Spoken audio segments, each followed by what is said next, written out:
రాహుల్ గాంధీ గారు గత 3-4 నెలల నుంచి పార్లమెంట్ ఎన్నికల సమయం ఆసన్నమైనప్పటి నుంచి మనం ఒక కొత్త ట్రెండ్ చూస్తున్నాం. ఆయనలా కొత్త ట్రెండ్ ఏంటంటే ఎక్కడికి పోయినా ఒక రెడ్ కలర్ రాజ్యాంగం పుస్తకం కాన్స్టిట్యూషన్ బుక్ పట్టుకొని తిరుగుతూ నరేంద్ర మోదీ గారు రాజ్యాంగాన్ని మారుస్తారని, రాజ్యాంగాన్ని సంపూర్ణంగా పక్కలు పెట్టేసి ఓ డిక్టేటర్ వ్యవస్థను దేశంలో తీసుకొస్తాడు, దాన్ని మేము కాపాడే ప్రయత్నం చేస్తాము, రాజ్యాంగమే మా బైబిలు, రాజ్యాంగమే మా గీత, రాజ్యాంగమే మా ఖురాన్, రాజ్యాంగం is final, constitution is final for us అని చాలాసార్లు మనం వినడం చూసినాం రాహుల్ గాంధీని. ఆ రాజ్యాంగాన్ని పట్టుకొని మన పార్లమెంట్లో కూడా మాట్లాడారు. బహుశా పార్లమెంట్లో మాట్లాడిన రాహుల్ గాంధీ గారు ఆయన చేతిలో ఉన్న రాజ్యాంగంలో 10th షెడ్యూల్ లేనట్టుంది, లేదా 10th షెడ్యూల్ చింపేసినట్టుండు రాహుల్ గాంధీ గారు. మేము రాజ్యాంగాన్ని పరిరక్షిస్తాం, కాన్స్టిట్యూషన్ని ప్రొటెక్ట్ చేస్తామని చెప్తున్న రాహుల్ గాంధీ గారు తెలంగాణ రాష్ట్రంలో ఎమ్మెల్యేలు ఎవరైతే పోతున్నారో, లేదా తెలంగాణ రాష్ట్రంలో ఎమ్మెల్సీలను ఎవరైతే తీసుకుపోతున్నారో ప్రత్యక్షంగా రాహుల్ గాంధీ గారే కలుపుకొని పార్టీలో కలుపుకున్న తర్వాత మీరు రాజ్యాంగం చేతిలో పట్టుకుంటే ఏంది, లేకపోతే దాన్ని పట్టుకోకపోతే ఏంది, దాని మీద వాగ్దానాలు చేస్తేంది, చేయకపోతే ఏంది అంటున్నా. మీ చిత్తశుద్ధి ఎంతున్నదో తెలంగాణ రాష్ట్రంలో తెలుస్తున్నది.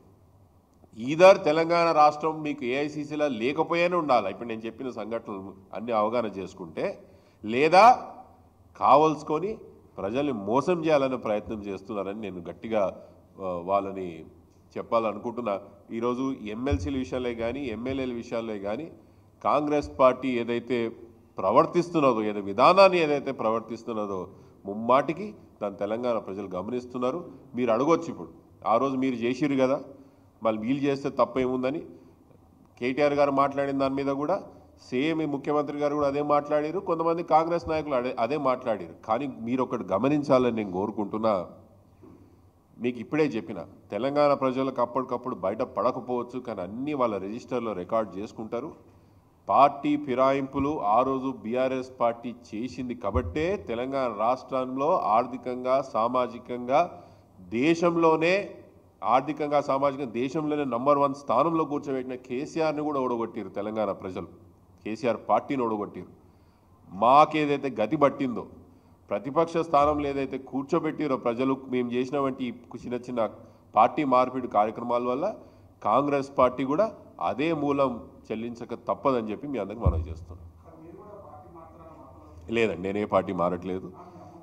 మా అమ్మగారు మారరు, నేను మారవండి, మా ఇద్దరు ఒకటే మాట ఉంటుంది. మేమేం పార్టీలు మారం. మేము ఆ రోజు కాంగ్రెస్ పార్టీ నుంచి మారింది ప్రత్యేక పరిస్థితుల వల్ల మారినాం, కానీ రాజకీయ అవసరాల కోసం పదవుల కోసం మారలేదు. దానికి ఆ మానసిక సంస్కృతి కూడా మాకు లేదు. ముమ్మాటికి రేవంత్ రెడ్డి గారు నిన్న మాట్లాడుతూ ఎక్కడైనా నేను కేసులు పెట్టినా అంటున్నాడు. కేసులు ఆయన పెట్టారు, పోలీసు వాళ్ళు పెడతారు. కేసులు ముఖ్యమంత్రి గారు స్వయంగా పెట్టారు, పోలీసు వాళ్ళు పెడుతున్నారు. ఈరోజు జిల్లాల్లో కానీ లేకపోతే మా పార్టీలోనే కానీ ఎంతమంది మీద అక్రమ కేసులు పెట్టిరో చూసిర్రా?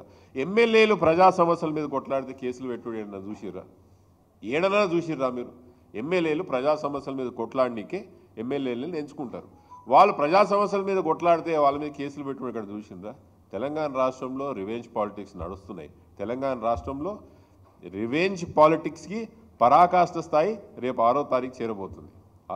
రేపు ఇద్దరు ముఖ్యమంత్రులు మీటింగ్ జరిగిన తర్వాత ఎందుకు పెట్టినరు, దాని సంగతి ఏందని తర్వాత చర్చించుకుందాం. Thank you.